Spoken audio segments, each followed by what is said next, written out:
A friendly reminder. Despite what you hear next, the most central part has been given so far into these videos. You have the meditation technique, you have the instructions on how to practice it, you have even the guided meditation so that you can, guided is more or less misleading, but that you can practice with. And this is the most important part. Now, a very important, a central piece of your practice unfolds because it is complicated, especially in the beginning. So you will encounter difficulties and you need to seek refuge only in your meditation. Understand that it is here that everything happens. So whatever knowledge comes next, whatever you're going to hear in these next videos, or whatever you're encountering in your own search, understand that it can only make sense if you persist and continue to increase your meditation, because that is your only connection to the divine, your only true connection. Don't let your mind override this, because it will want to override it, especially when discomfort starts to arise, and they will arise. If you're serious, if you're really trying to answer the calling, obstacles will arise. And in the face of obstacles, you will have two choices.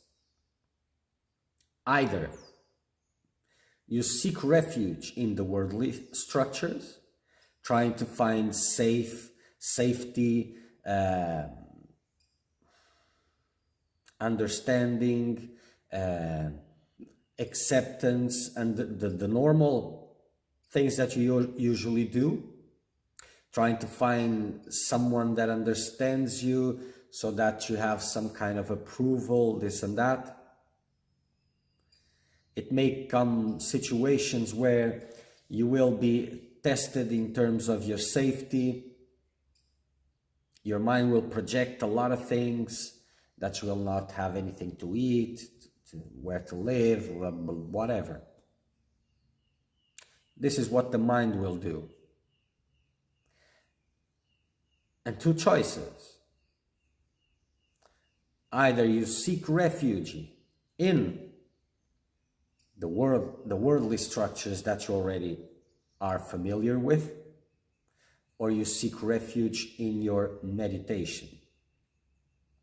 Because meditation is from where you tap into the divine realm. Nothing else. And it will be difficult to do it because of all impurities that are there. But there's a possibility. And as you are tuning in with the divine, with God, tuning in with that spiritual calling, well, you are entering that sacred space. Out of it, it's just the normal, and you get more filled with impurities. In that sacred space, impurity starts coming out and gives you a possibility to elevate yourself. Your mind will always try to take over that. And you will find many teachings that support this. Many other seekers that support this, because they say, oh, you just have to do this. It's just a matter of belief. So if you believe otherwise, it will be enough. You just have to.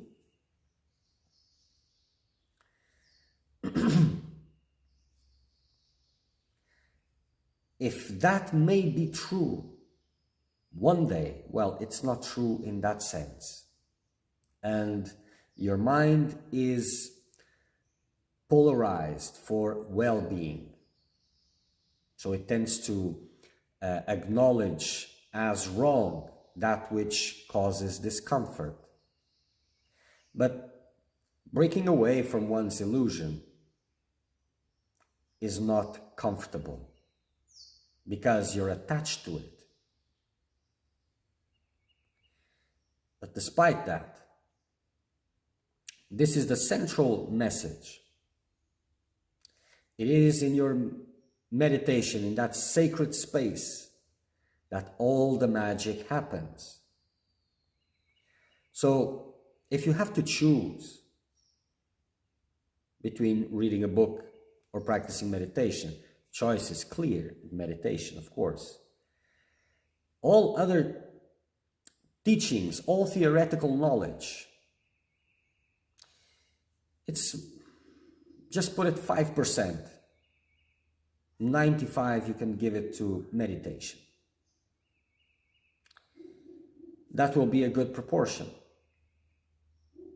And remember that meditation is supposed to take control of your life, be the center of your life.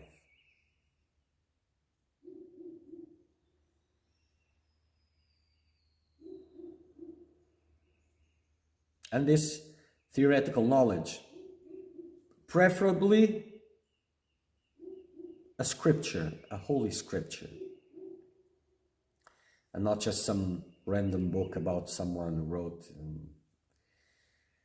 Because scripture has the sacred dimension in it. You can tap into it, through it. And you will access the timeless teachings, which are different from the modern teachings, which are a fashion.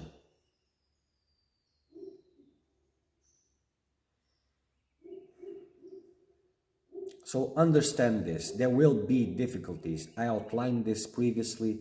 I'm outlining it again. All your habits will fight against your meditation. Everything around you, if you are serious, will be against it. And it's very important that you understand that this is where you make your choices count.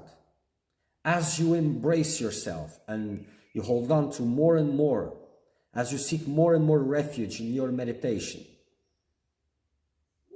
in holding on, maintaining that connection to the divine, more everything will align itself with that, in that direction. If you are poking the bear with your meditation and then running away into the worldly structures, seeking refuge in others, in circumstances, fighting for your security at that level, then you're wasting time. It will not happen. And time is the most precious thing you have. And you come with nothing, you leave without anything, and you have a certain amount of time that you don't know how much is it.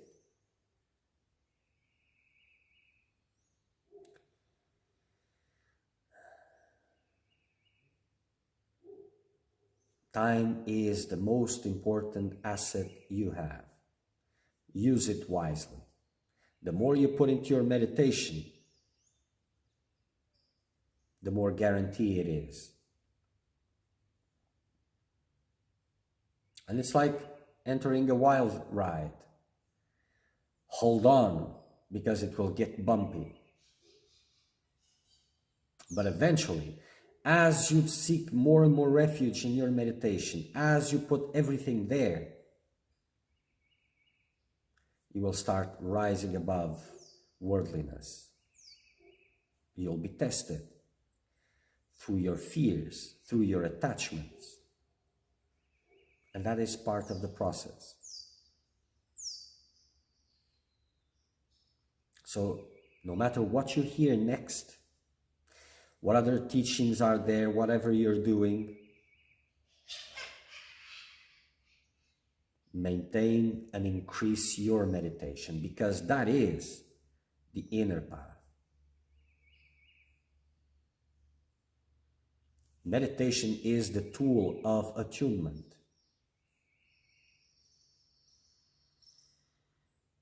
And attunement, constant attunement, is constant meditation.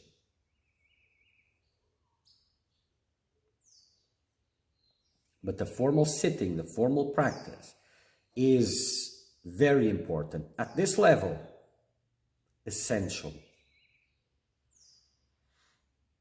So don't forget that.